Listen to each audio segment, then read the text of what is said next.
Listening, fill in the blanks. Let's start.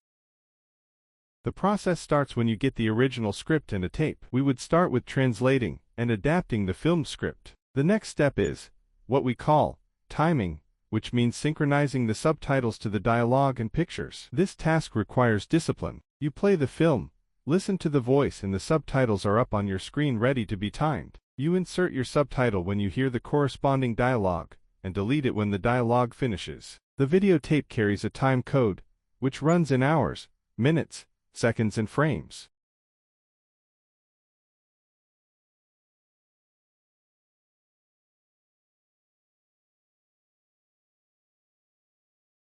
Tiny houses are homes, usually 40 square meters or less.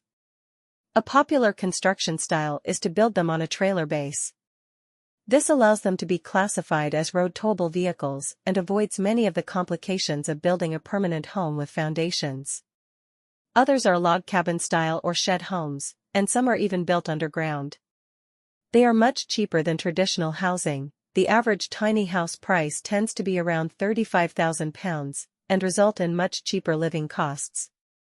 This can free up time from the obligation to work to pay rent or a mortgage.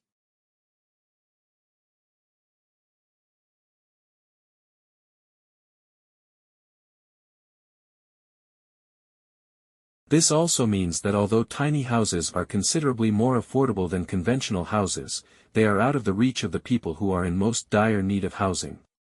If somebody is unable to save up the average deposit for a brick house, they are not likely to be able to summon this amount for a tiny house either. What's more, you can't borrow money through conventional mortgages to build tiny houses because they are not attached to land, which is the real asset that appreciates in value over time.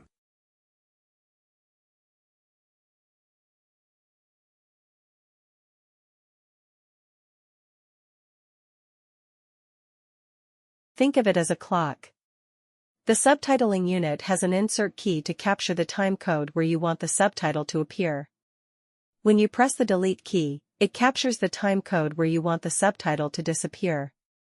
So each subtitle would have an in point and an out point, which represent the exact time when the subtitle comes in and goes out. This process is then followed by a manual review, subtitle by subtitle, and time codes are adjusted to improve synchronization and respect shot changes. This process involves playing the film literally frame by frame, as it is essential the subtitles respect the visual rhythm of the film.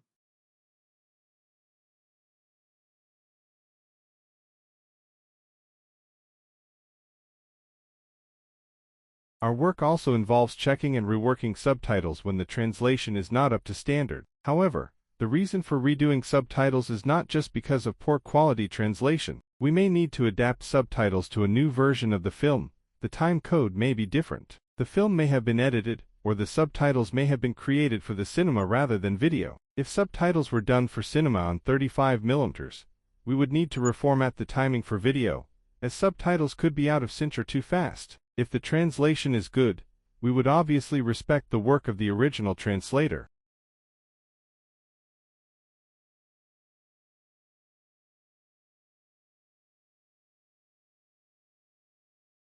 Antibiotic resistance is a growing problem seen in many different types of bacteria.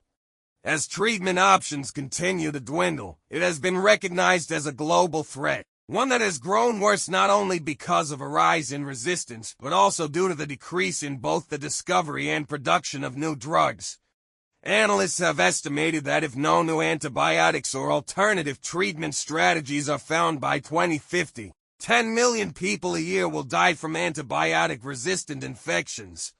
This will be more deaths than from any other single cause, including cancer and diabetes.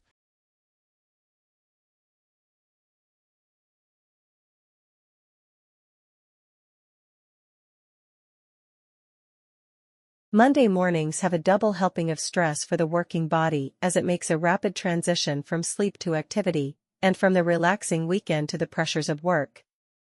When people get up, their blood pressure and heart rate go up and there are hormonal changes in their bodies, Willich explained.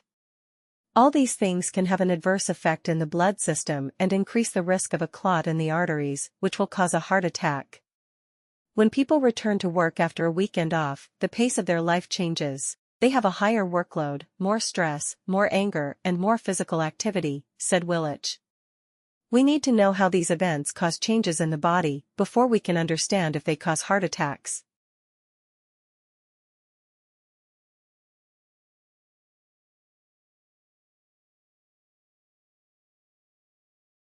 Coffee was first eaten as a food, though later people in Arabia would make a drink out of boiling the beans for its narcotic effects and medicinal value. Coffee for a time was known as Arabian wine to Muslims who were banned from alcohol by Islam. It was not until after coffee had been eaten as a food product, a wine and a medicine that it was discovered, probably by complete accident in Turkey, that by roasting the beans a delicious drink could be made. The roasted beans were first crushed, and then boiled in water, creating a crude version of the beverage we enjoy today.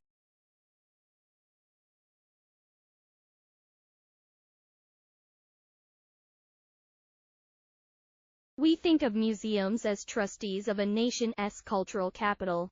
Curators choose and preserve artifacts for the benefit of future generations. They shape lasting impressions of communities and their aesthetic values and creativity.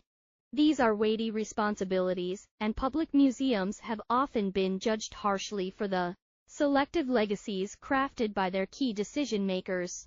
Since the mid-1980s, the feminist activist Guerrilla Girls have brought into focus significant gender and ethnic biases in museums around the world through a series of high-profile interventions, poster campaigns and exhibitions.